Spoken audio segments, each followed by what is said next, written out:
Good day everyone, I'm Rod Ezequiel C. Barabas, the President of the Tanyong Consumer Cooperative here in Barangay Tanyong, Malabon City. We established this cooperative to help our residents have access to affordable goods and additional livelihood opportunities. The Tanyong Consumer Cooperative, founded in 2025, is a consumer cooperative that aims to provide basic necessities such as rice and grocery items. Our mission is to help every family in Tanyong. Our vision is to become a cooperative in Malabon that gives hope to the community.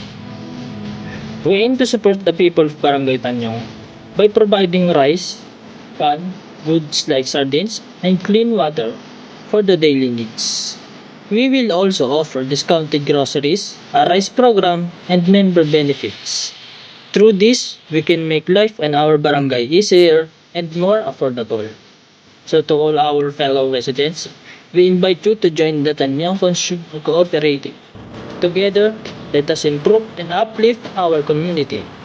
I am Rod Ezequiel C. Barabas, reminding everyone, cooperation, progress is certain. Thank you very much.